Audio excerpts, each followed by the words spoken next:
Thank you all very much. We're going to make a start.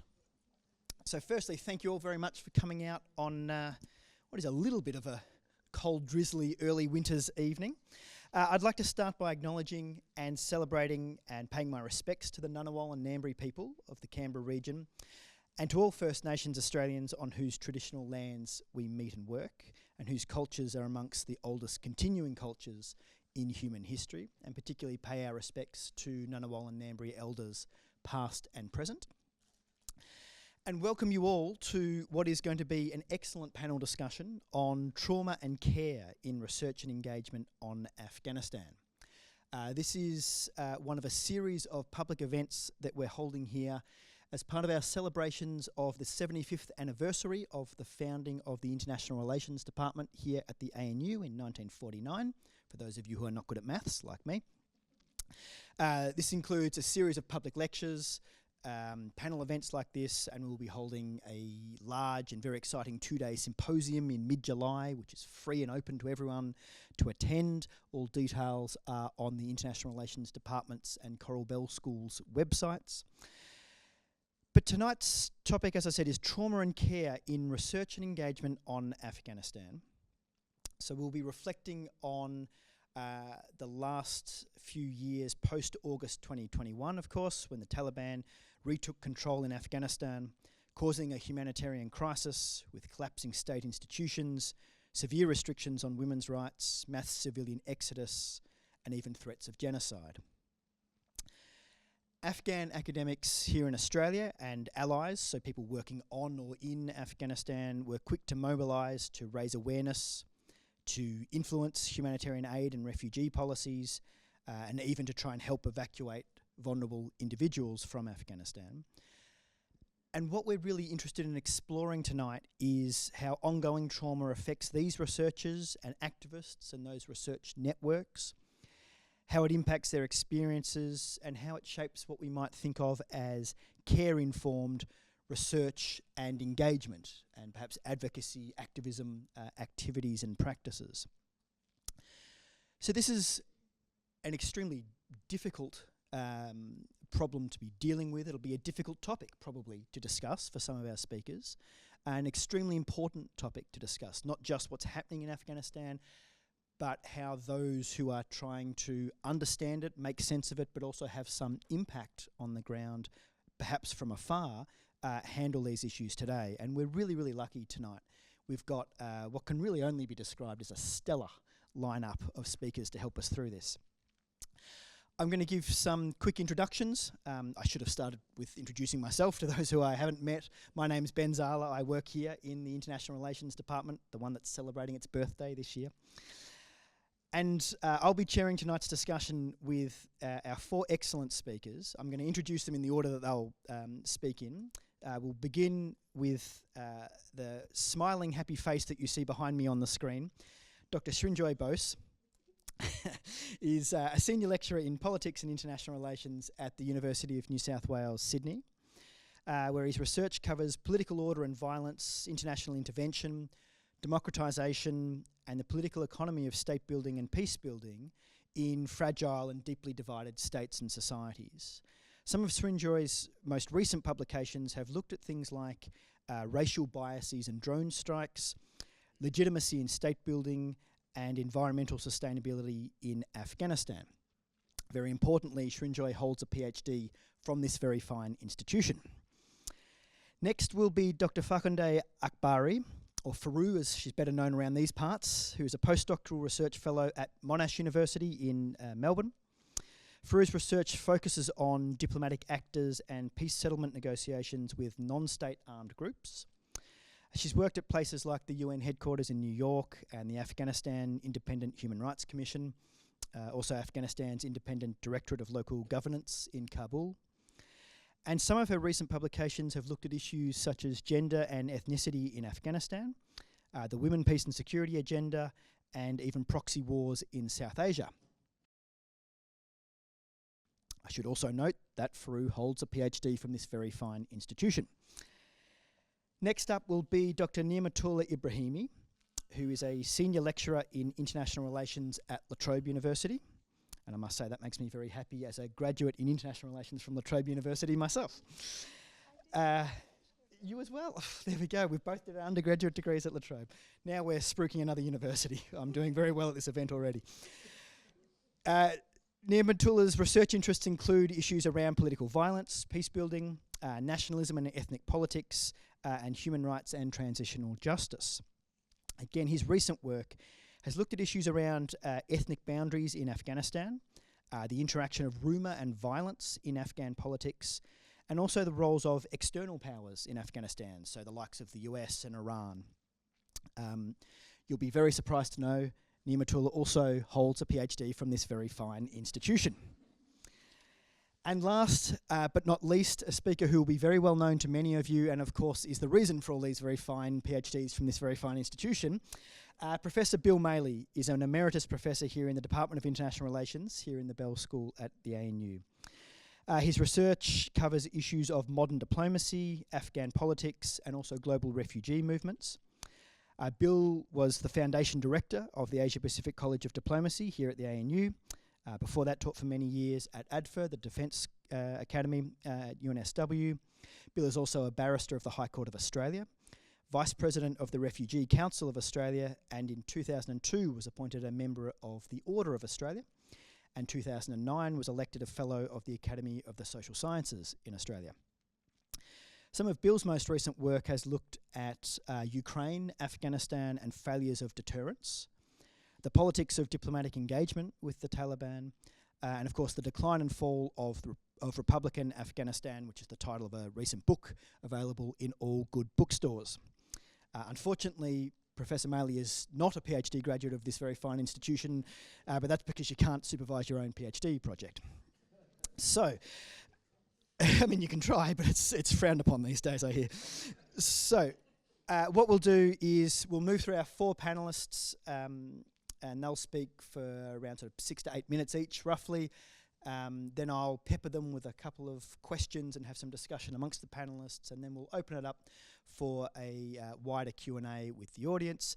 I'll note that we're recording tonight's session. There were many people who couldn't join us here tonight and are very keen to listen to the discussion, but we'll finish the recording before we get to the Q&A, so if you do want to ask a question, that won't be on record and end up all over the internet. And once we're finished with the Q&A, we'll move outside to a drinks reception outside in the atrium, which is very generously sponsored by the Afghan embassy, and we pass our thanks to the embassy for that. We're very grateful for that and the support of the embassy as well. So, without any further ado, we will move to our first speaker. So we'll hear first from Srinjoy. So over to you. Thank you, Ben, and thank you to Kian as well for organizing this panel talk. I see a few familiar faces up there.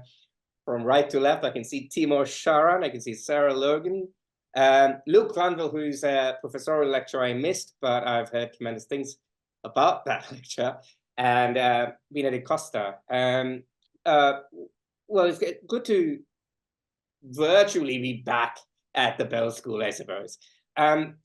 I thought what I'd do in this opening salvo is to talk a little bit about care and trauma, and then situate or position my engagement with Afghanistan, but also my understanding and practice of an ethics of care in research, teaching, advocacy, and engagement, particularly on Afghanistan, but applicable to other spaces I work in and on.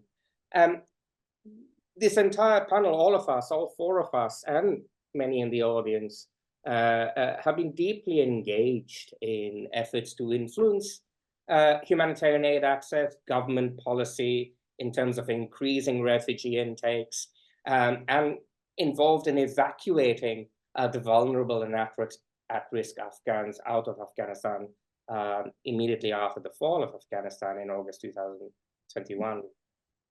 So my reflections on care and trauma, as I say, are situated within the ongoing context of catastrophe. And I note that they are also shaped by many conversations I've had with Afghan friends and colleagues in the audience and beyond, intellectual collaborators, and my therapist in the aftermath of collapse. These reflections are my attempts at, shall we say, better understanding care, and they illuminate my practices, as I mentioned. I won't be able to identify several ideas I wish to, since I only have about 8 minutes, but I'm more than happy to expand on some of these ideas and experience in the Q&A. Research on care, like other concepts in the study of emotions and intimacies in peace studies and peace building, has been blossoming for quite some time now. And it converses with a whole host of subfields, including decolonial and anti-colonial thinking, feminist theory. It draws on scholarship on care ethics in psychology, social policy research, think studies in welfare and healthcare systems, and of course, transitional justice too. And not that this needs mentioning, but care is defined, I suppose, as a disposition towards loved ones, but also expressed as concern for strangers and the vulnerable.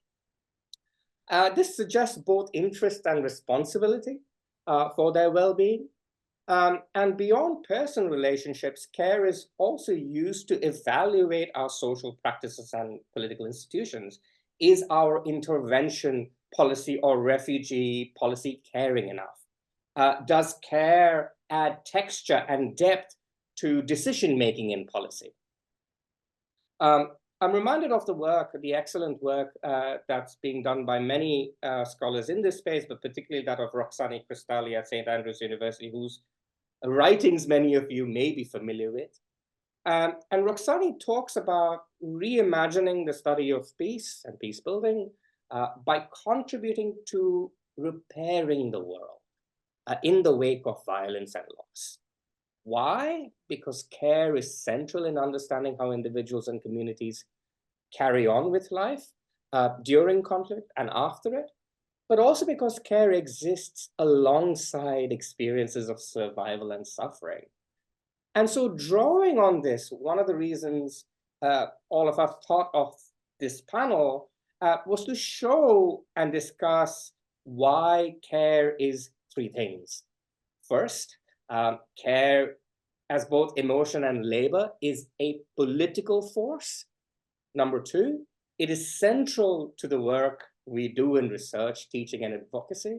And number three, care is both communal and a personal concept, and the tensions that this may engender. I think the first 2 points on care being a political force and how it is central to our research, teaching, engagement, and advocacy work will become evident as the discussion progresses. But I want to say a couple of things on the last point, on care being a communal, personal concept and the tensions it may engender. I think the idea of self-care is not necessarily an individual or even capitalist practice, but linked to power dynamics, dependency, and positionality. And as such, it is a profoundly relational experience and practice.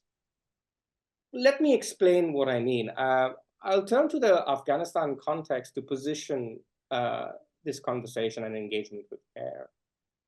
Afghanistan has been experiencing humanitarian catastrophe in the wake of the fall of Kabul, as Ben explained in his introductory remarks. And simultaneously, Afghanistan has experienced the devastating effects of COVID-19, regular, recurring, and devastating environmental crises such as floods. Many of you may have already read about the most recent episodes in Afghanistan, in northern Afghanistan.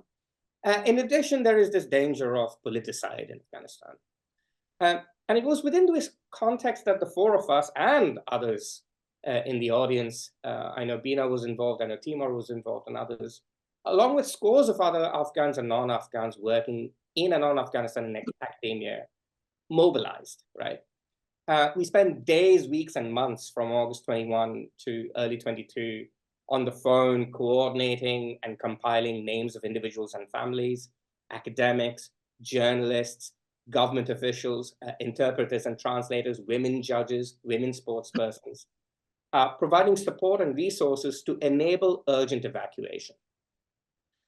We were on the phone lobbying community members and working with government officials, Australian and otherwise, to enable evacuation. Many of us created lists. I know of one colleague in the US who described it as creating Afghanistan's version of Schindler's Lists of vulnerable and at-risk persons and their families. So this initial 6-month period took a tremendous toll on Afghans, those stuck in country, but also the Afghan diaspora. Anecdotal stories in Afghan communities abound, revealing the scale of the mental health impact, particularly among Afghan youth. It also took a toll on non-Afghans who were deeply engaged, including myself. Let me explain. Care ethics recognizes that human dependence is universal. All people depend on and require care from others to flourish. I suppose in this sense, care enables individual autonomy. Caring about others and caring attitudes such as sympathy, empathy, and compassion allowed me to practice care by being more attentive and responsive to others' needs, particularly because I have deep and long connections to and in Afghanistan. It aided my ethical reasoning, as it may have for the USAID or State Department officials who have resigned in protest of US policy on Gaza right now. And my decisions to act in the aftermath of the fall of Kabul. Care also helped me appreciate the moral and practical challenges of collapse and illuminate attempts at erasure and respond to it. It also reinforced this idea that, like conflict, care and trauma are ongoing processes. The impacts of collapse continue to be felt, and by extension, care is an ongoing concept and process and practice too. My continued engagement is informed by this insight. You will recall that I mentioned earlier that there is a tension between care as communal and personal concept. So how does this manifest for me in my research, teaching, and engagement? First, how does it inform my practices? Well, I think it has helped me engage with this idea of reflexivity. How do I, as an outsider and non-Afghan, researching in and on Afghanistan, position myself in this conversation on care and self-care in the classroom and in my writings? Is my engagement with Afghanistan intimate and enduring, or is it more occupational and professional? These questions build on questions like, in whose name am I doing the research or engagement, and how do I understand, talk, and do solidarity? And the second impact is on distress and my coping mechanisms with distress. How do I provide self-care? How do I not make this conversation about me? And yet acknowledge and appreciate that the time since 2021, August 2021, has been profoundly traumatic to me and my colleagues who have worked in this space, and therefore seek appropriate care. How do I navigate what PTSD researchers have labeled the intrusion avoidance dynamic? And are these useful for how I approach research and teaching on Afghanistan? So for example, how do I cope with recurring triggering of trauma-related memories? Or how do I navigate both internal and external reminders of previously experienced traumatic events? There's a lot of talk around cognitive coping strategies, think reappraisal, positive refocusing, rumination, acceptance, and obviously self-blame, which rears its head. And I'm more than happy to talk about this a little bit more in the Q&A session.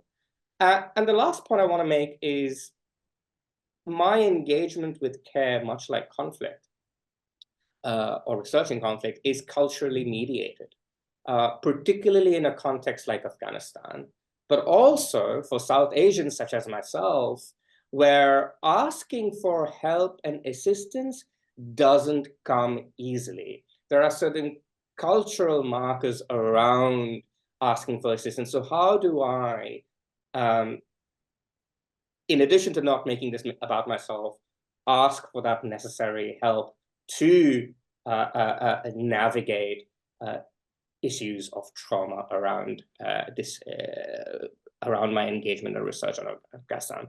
I'm going to stop my reflection there. I may have gone a couple of minutes over the allotted time, Ben, so apologies for that. Not at all. Thank you very, very much, Srinjoy. Faru, we'll move to you next. Thanks everyone for joining us this evening. It's raining outside and cold, but very, very good to be here. I think speaking on this topic, as I was finishing my PhD in August 2021, and then talking about care and trauma, I think this is going to be the first time that I will open up myself a little bit to tell you what it was like. And also reflecting on what Srinjoy said about the scope of this work, and also the limitation, how we felt, and then what are the best practices that we could follow, considering the war and violence going on around the world, especially in Gaza, and the situation that we see in universities around the world, and scholars, students being affected by it. I think 3 years later, maybe it's time to talk about it, and I feel in a safe space to be in the Hadley Bull building and open up on this topic. I have a few points to make. If I was going over time, Ben, please stop me. First, beginning, give you some context on the whole topic, on personal experience about my time at ANU. I was due to present my final findings of PhD on August 16th at 2 p.m., which my presentation was due, and August 15th, Afghanistan, Kabul fell to the Taliban. And my research was about peacemaking with the Taliban, whether the Taliban could become a diplomatic actor.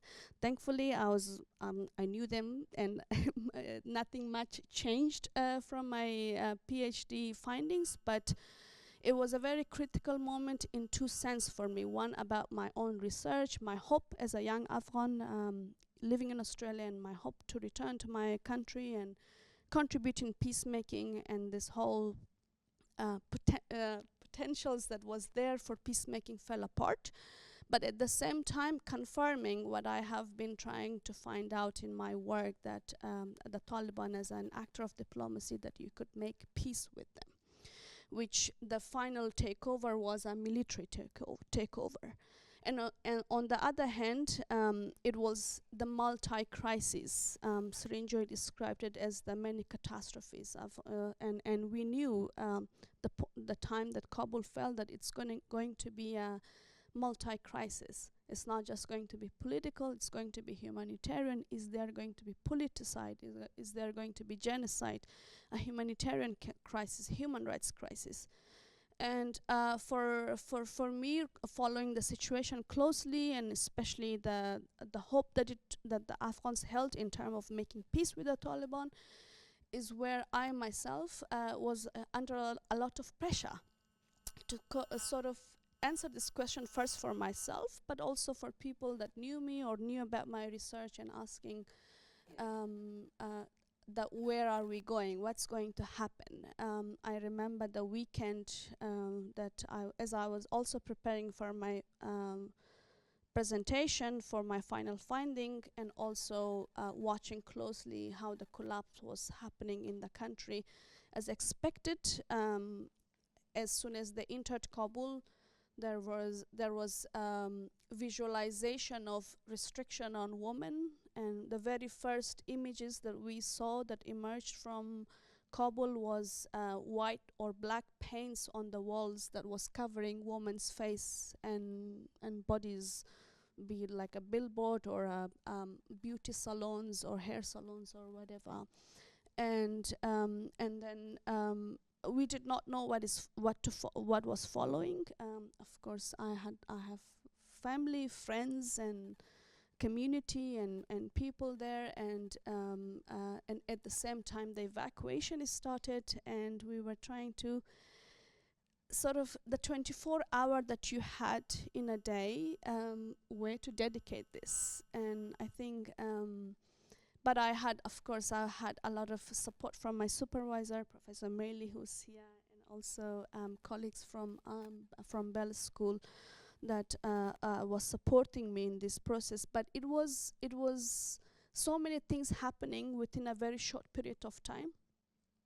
The country is collapsing, and there's so many things following up.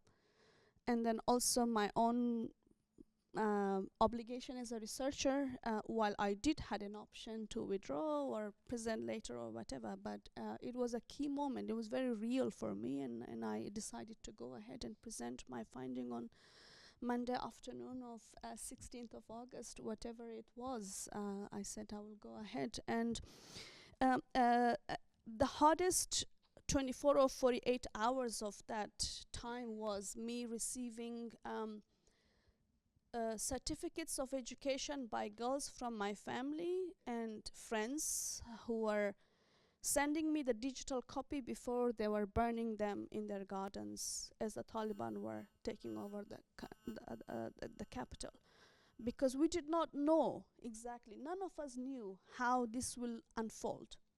We did not know that if there's going to be more violence, if it's going to be a peaceful takeover or what. And that's what every Afghan in the capital city, in Kabul, especially the young, the elite, the educated, the women, and women from minority groups especially, were being alarmed. And this is where that I was seeing. I still have them. They were sending me the digital copies, and they were sending me photos of burning these certificates from English language classes, from their bachelor degrees, and burning them in their garden, because these certificates and degrees was a threat to them from the Taliban that they knew from the 1990s. And for me, I have seen how these young women and girls have sacrificed everything, and their families have sacrificed everything to send them to schools and colleges in these places so they can get an education. So it's like a long-term investment, and then you burn it down, and then you see it. So that's the memory that I have from that 24 hours and 48 hours.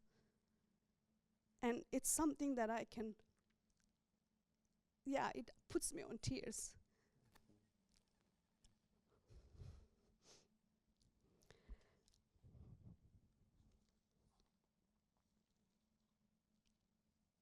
Unfortunately, the situation has continued, and the very girls and women who were put in that situation in that very short period of time are continuing to, their rights, their spaces have been continuing to be restricted. And that's why I feel a lot worse today, because they're not in a better position. And it was before the end of the evacuation on 31st of August that I received a call from a girl who was crossing border from in Torkham border between Afghanistan and Pakistan. I don't know where she got my number. I mean, I was receiving so many texts and messages on my WhatsApp groups. And she was saying that she needs help because she was working for the intelligence institute in Afghanistan, the National Directorate of Security, and she was very young, and she was saying that she's there with her mother, and she's in a hotel, that there are people over there that has recognized her, and she's under threat, and she asked me what to do. I said I can't send an helicopter or anything to help you. There was evacuation happening at Kabul airport, but there was nothing I could do. But at the same time, I could not reject her call for help, but I did not have any other option to help her. I put her on all these lists that Srinjoy mentioned. There were many lists going on. She's still in hiding underground in Kabul. She has attempted to commit suicide twice. And I still haven't been able to help her.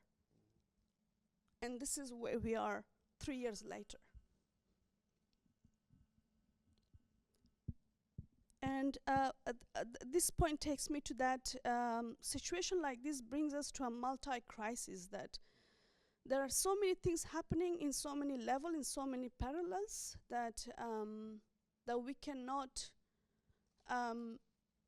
what could you do and what you cannot do, but you have an ethical obligation at some points.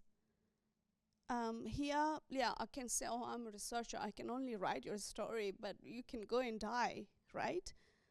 But I have an ethical obligation here. Whether you're gonna call it trauma or you're gonna call that I have an obligation for care for her. But my own option is very limited.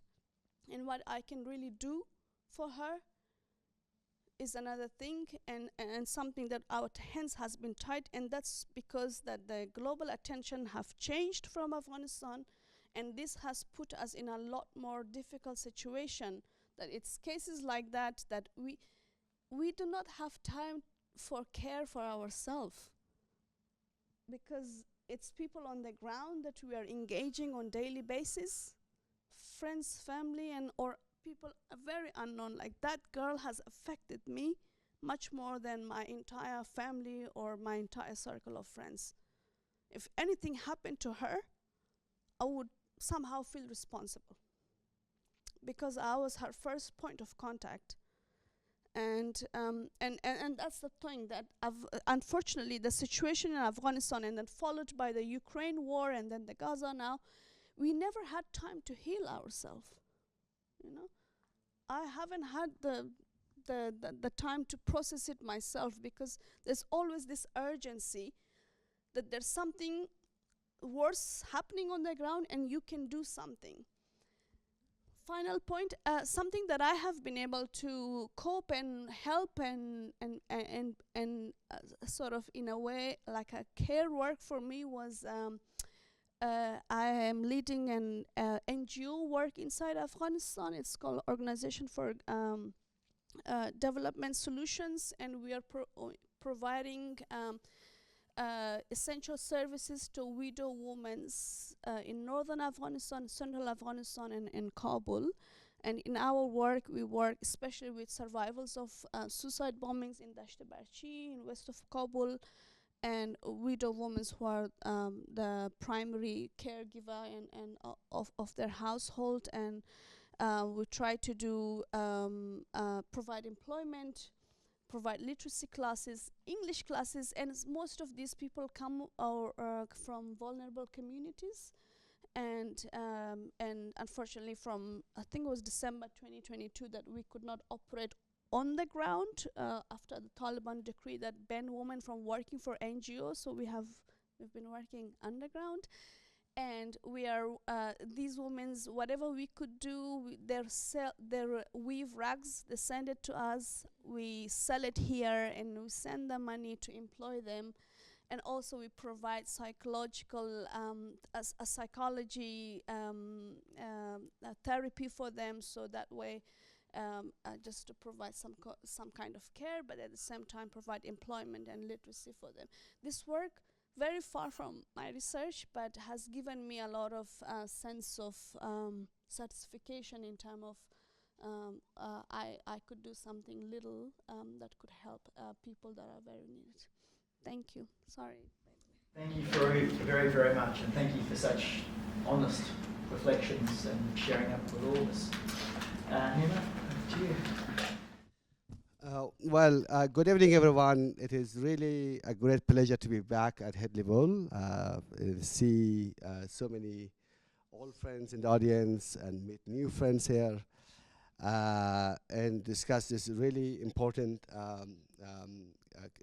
issues with regard to our engagement on Afghanistan, which I also hope that may shed some light on how we talk, understand, and write about other similar situations in around the world, in Gaza or Ukraine or other parts of the world as well. Let me begin by setting my own positionality. When I come to this debate about research on Afghanistan and the questions of ethics, of care, and trauma with regards to research.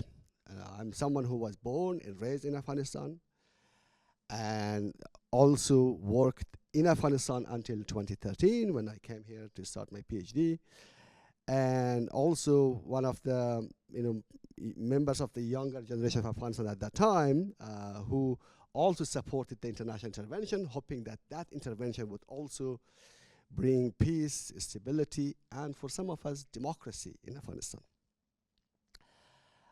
So, with that sort of context in mind, I have a particular way of understanding, experiencing the fall of the Republic in Afghanistan, the return of the Taliban to power, which is not unique just to me. I think we have many other people in the audience here.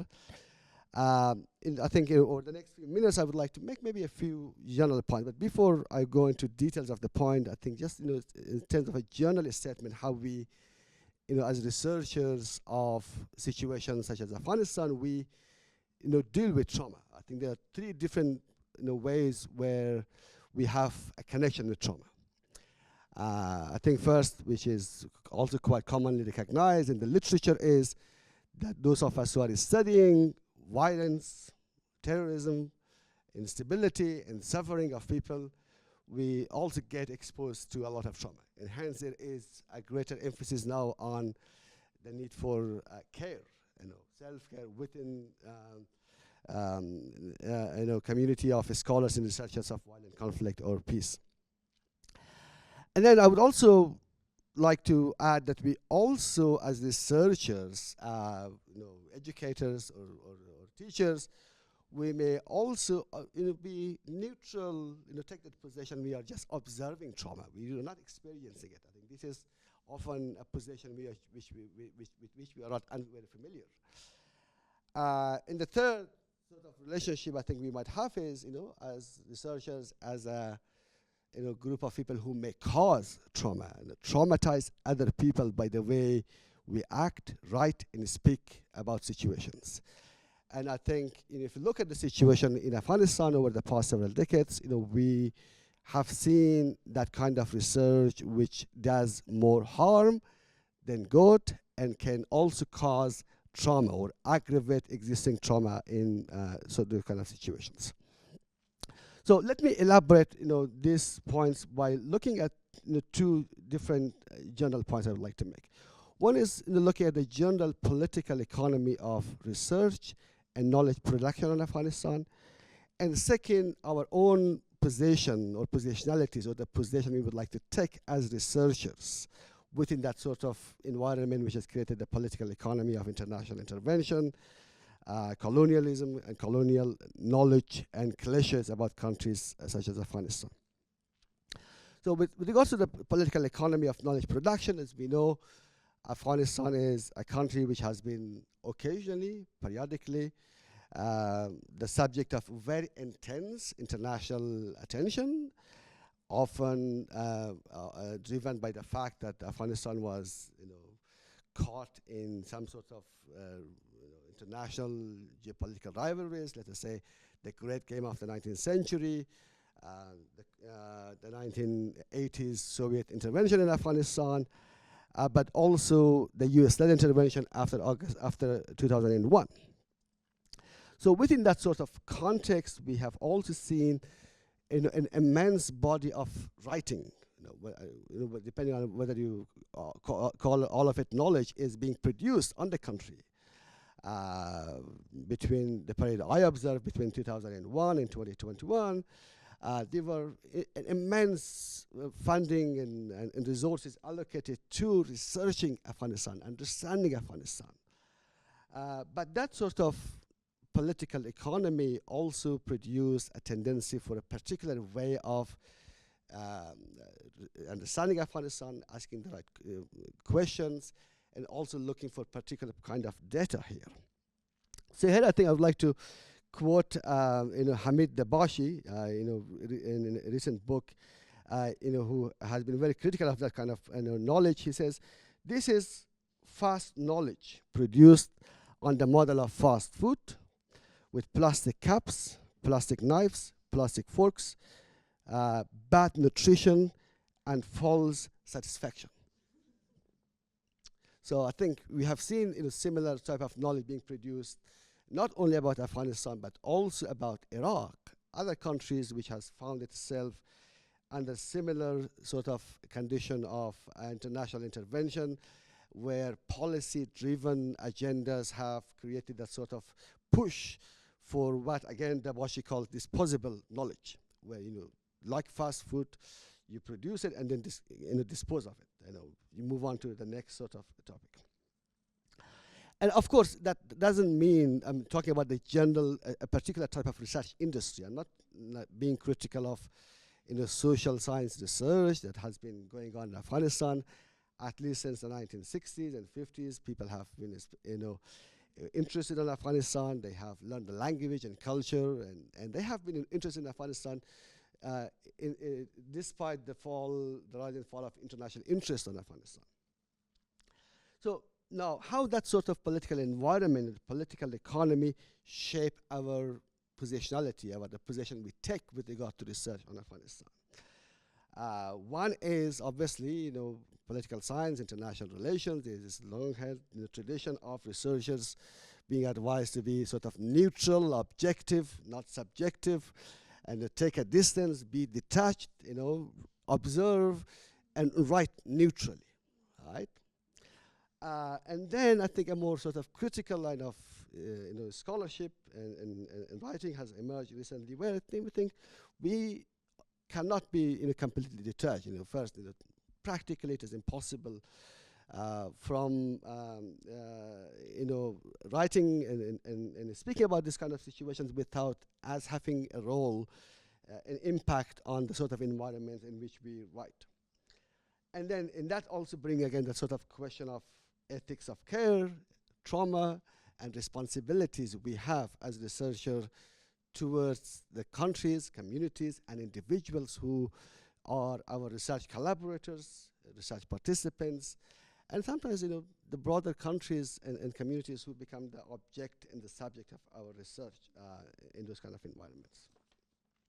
So let me, as researchers, we may also get a sort of the temptation. I think we are under a lot of pressure in different places. We have to be close to policy, try to bridge the gap between academic knowledge and policy practice.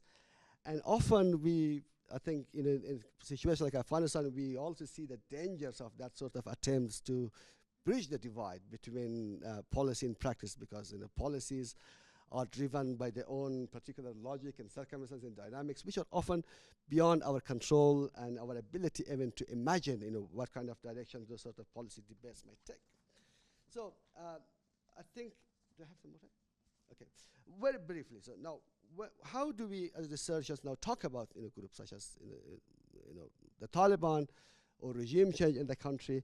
And I think the experience of Afghanistan demonstrated that we, as researchers, have an important role, at least in discursively shaping the representation of events, groups, and in the international arena. So now, think of Afghanistan of 2020, before August of 2021, we have this really contentious debate about whether the Taliban had changed, I think, to which Faru also alluded, whether there's a Taliban 2.0 emerging. I think many of the researchers also participated in that sort of discussions by writing and actively propagating. And looking at the situation now in Afghanistan now, with the return of the Taliban to power, I think we continue to see that kind of research being produced, which is trying to inform policy and talking about Afghanistan in the way that the world should make a deal with the Taliban, be more pragmatic, regardless of the human rights situation in Afghanistan, right? Regardless of the trauma and the suffering that the people of Afghanistan continue to experience under the Taliban 2.0, which proved to be false. And then, as a result of that, I think, as we look forward, I think, as researchers of not only Afghanistan, I suppose it may also apply to other situations. The research industry, I think, we see, continue to be moving around. Now, Afghanistan is no longer in the debate, I think. As someone from Afghanistan in August, September of 2021, I found myself in this sort of very difficult situation of, while researching and teaching, also continuing to talk to media. But now, who in the media is interested about Afghanistan? right? The attention has moved, and I see many of the researchers who are, present and trying to be expert on Afghanistan, they have also moved elsewhere. Ukraine, I see them, the same people now, they're in Gaza. Next they will be tweeting and writing about other places around the world. So I think it is in that context, I think, of the broader political economy of knowledge production, we should also talk about trauma and care. And I think we have a huge level of responsibilities to talk about it. Okay, so I think with that, I would like to stop here. I think I've run over my time. Thank you. Thank you very, very much. Wonderful, Nina. Thank you. And finally, to Bill. Thank you very much, and thank you for coming out on a wet evening to hear about this important topic. It's very easy to overestimate the amount of power that academics have at their disposal in this kind of crisis situations. Even the loudest voices can pass and be blown away by the wind. And Winston Churchill, in his Fulton speech in 1946, famously remarked on his efforts in the 1930s to draw attention to what was happening in Germany. And as he poignantly said, no one would listen, and one by one we were all sucked into the awful whirlpool. And in a way, Afghanistan had a similar experience to that. What I want to do in my remarks is talk about the difficulties of trying to exercise the function of rescue as a way of coping with trauma and delivering care in circumstances where the opportunities to do so are constrained by the nature of a system of states and the character of international relations. Now, this has much to do with the phenomenon of borders. And if one goes right back to the Johnson-Reed Act of 1924 in the United States, it became clear that although borders and boundaries were by no means a central element of the Westphalian system of states that began to crystallize from the 17th century, late 16th century, early 17th century onwards.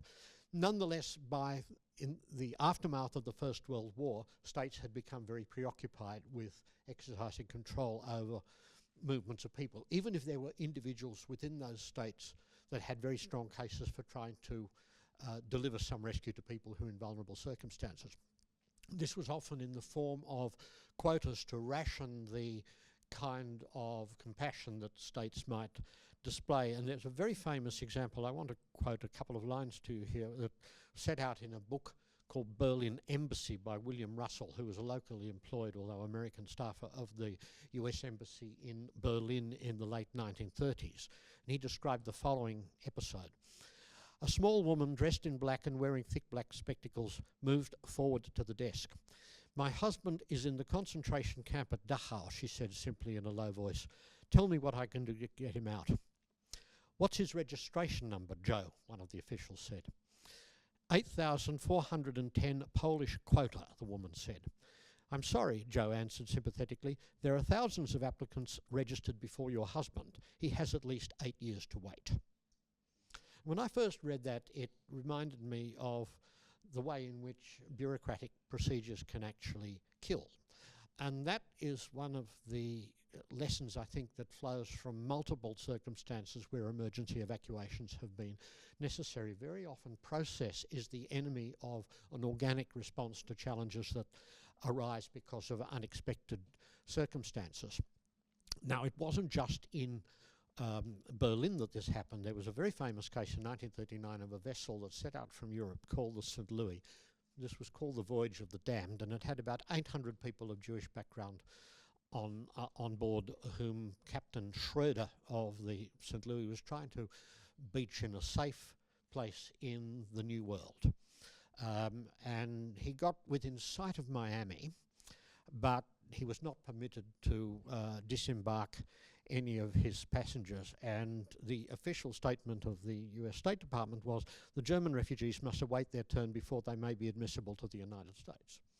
This whole notion of waiting their turn was pretty dangerous there because Captain Schroeder was forced to return to Europe, and more than a quarter of those on board who were disembarked in the Low Countries then perished in the Holocaust.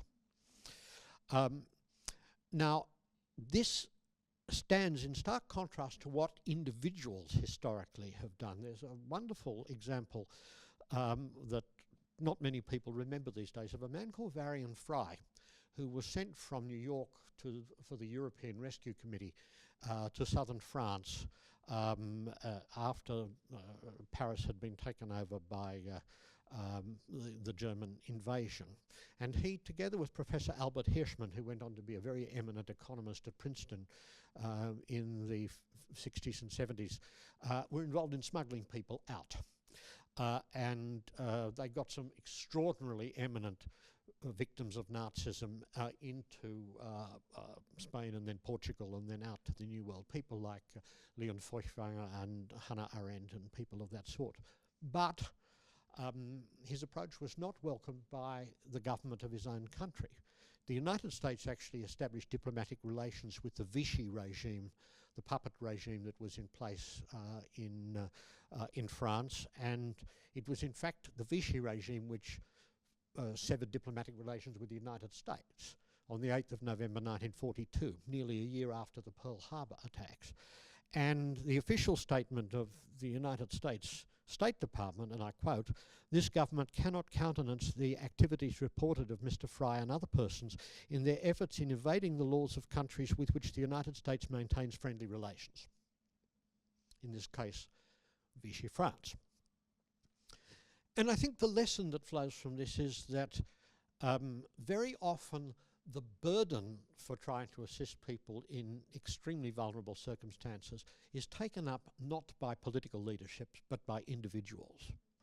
But when that happens, the individuals concerned very often don't have at their disposal the kind of tools and resources that are required to respond to the urgency of the challenge. What Faru was saying earlier about the contact made with her from somebody at the border is a perfect illustration of this, and it can be a profound source of trauma for people in this kind of situation when they are simply not resourced or positioned the kind of care that people look to them to provide. And there were some heroic people during the Second World War, like the Japanese consul in Kaunas, Chuni Sugihara, who did similar kind of things and rescued thousands of people by giving them visas so that they could enter Japan after crossing the Soviet Union. What I think this reflects is that very often individual rescuers have an organic approach to problem solving, whereas bureaucratic structures tend to have a mechanistic approach. Now, sometimes you get an organic approach, and Dunkirk was an example of that. When the little boats evacuated people from Dunkirk in May-June 1940, which really saved the British Expeditionary Force and the capacity of Britain to continue as a viable actor against Germany in the war, 110,000 French were also evacuated as part of that process. And fortunately, they weren't required to have visas or to go through medical checks or to have character assessments made before they were put on the boats. It was a very different kind of approach, and it shows that with the right will from political leaderships, it is possible to do this kind of thing. An interesting contrast, when militia violence broke out in East Timor in 1999, there were terrible atrocities inflicted on some of the Timorese people, and a federal MP, this was reported by the ABC on the 9th of September 1999, called on the federal government of Australia to provide a safe haven in Australia for Timorese refugees, and received from the office of the Immigration Minister the response, and I quote, "If they wanted short-term visas, they'd have to make applications through Jakarta," which is a good example of just how off the planet sometimes bureaucratic processes can lead one to be. Now, when the collapse was looming in Afghanistan, essentially the framework that was adopted in Australia was a regulation that had been promulgated when Julia Gillard was the Prime Minister, which essentially limited scope for evacuation to people who had been employees of the Australian government. And the key word here was employees, because a lot of Afghans who were in a vulnerable situation because of their association with Australia had been employed not directly by the government but by contractors whom AusAid had employed to deliver aid in different parts of the country, where they had, of course, come to be very well known to agents of the Taliban. David Savage and I wrote an article in The Australian in July 2021, which highlighted the particular dangers for these people, quoting from some of the rejection letters that they had received. 2 days later, there was an article in the Daily Telegraph by Maurice Payne and Peter Dutton, who were ministers at the time, under the title "Stick to Process." And this focus on process emphasised the need for people to have health checks before they could be resettled to Australia. Now, the irony, of course, was that the Australian embassy in Kabul had already been closed by that point. So the possibility that you could actually meaningfully put people in a process which required them to have health checks before they could be successfully evacuated was zilch. But again, it was an example of a mechanistic rather than an organic way of thinking coming to the fore. But it also showed a missing sense of urgency within the political leadership at the time. And it was partly because our allies, the United States, were still clinging to the notion that there was actually a meaningful peace process that was going to lead to peace in Afghanistan rather than a Taliban takeover. Although by this time, blind Freddie could see what was going to happen on the ground. But no one really wanted to admit what was very rapidly materialising. That brings me to the final point I want to make, which is about the difficulties of crafting opportunities in this really challenging kind of situation. Part of the difficulty of evacuating people when a situation is beginning to unravel is that the spectacle of an evacuation can actually trigger further cascading in which people, the mere sight of people being removed leads people to switch sides. And of course, the ultimate fall of the Afghan government on the 15th of August 2021, as was the case with earlier regime collapses in Afghanistan, was not because the enemy had ground its way right to the heart of Kabul, but because people seeing what was going to happen and not wanting to be on the losing side had repositioned themselves, which is perfectly rational under those circumstances. And it's really an indictment of American diplomacy that they didn't anticipate this when they struck a deal with the Taliban behind the backs of the Afghan government. It was very obvious that something like this was going to happen, and I was fairly noisy at the time, but that proved that academics carry no weight.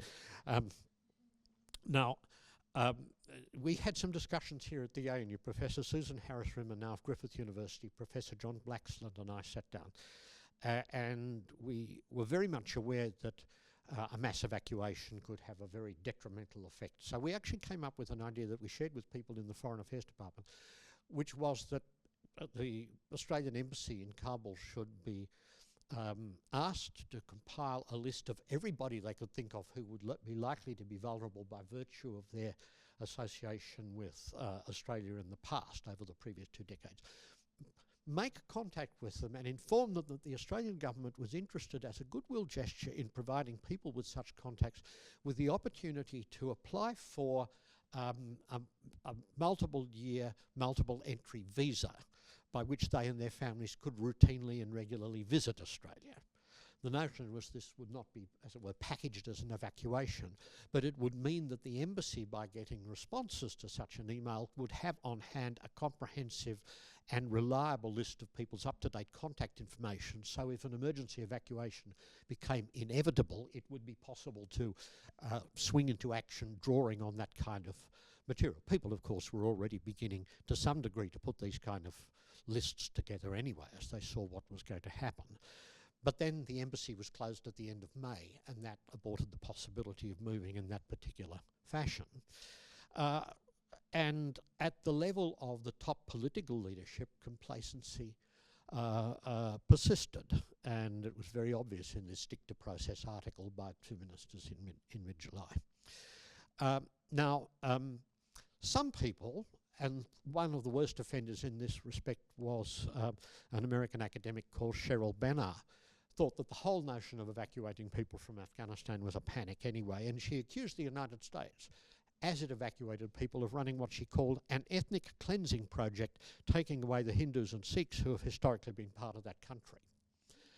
In that particular article, she didn't disclose in her biographical note that she was actually the wife of the US official who had negotiated the exit agreement with the Taliban, Dr. Khalilzad, which I thought was one of the most scandalous examples of academic misconduct I've witnessed in my lifetime, I would have to say.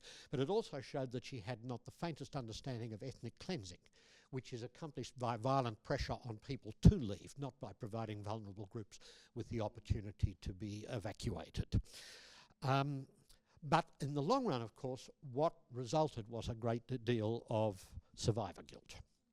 Survivor guilt on the part of course, people from Afghanistan whose families and friends were not necessarily able to leave. Survivor guilt on the part of people outside Afghanistan, but of Afghan background, who, of course, were the subject of overwhelming expectations on the part of family members caught in the midst of the avalanche, that they would be able to offer some contribution to assisting them without necessarily them being able to appreciate how bureaucratized still would be the process. And also survivor guilt on the part of some of the officials who actually did their best in a dreadful kind of situation to try to assist people who were then evacuated through Kabul airport. And if I've been critical of the political leaderships that failed to rise to the challenge under these circumstances, I have nothing but praise for the heroic figures who went into an exceedingly dangerous situation at Kabul airport and did their very best to identify and evacuate the vulnerable under the circumstances. And I particularly wanted to draw to your attention, because it captures it better than anyone else, Fred Smith's book called The Sparrows of Kabul, which is almost a minute-by-minute account of what those officials were attempting to do under the circumstances. I'm honoured to say that Fred is with us this evening, and he's known not only as a wonderful folk singer and performer, but the work that he did both in Uruzgan in earlier times and at Kabul airport in assisting evacuation was, I think, an example of the Australian public service and the Australian spirit at its very finest. And so amidst all the darkness that was associated with the evacuations and the trauma that it brought, there are also points of light in which one could actually identify what is best in the human spirit, and that's something also to celebrate, I think. I've gone on for too long, I apologise. Bill, thank you very, very much. I think you'll agree that you could hear, not just in the words, but in the voices of all four speakers, a range of emotions and feelings that have been pretty incredible to be sharing publicly and sort of shining such a spotlight on this, rather than pretending that this doesn't have real world impacts on all of you and all of your contacts and networks and so forth. To actually bring this out and discuss it in a public way, I think is really, really important. At this point, we will move to Q&A and take questions from the floor. We will finish the recording, so for those of you joining us in the recording, thank you very much for doing so.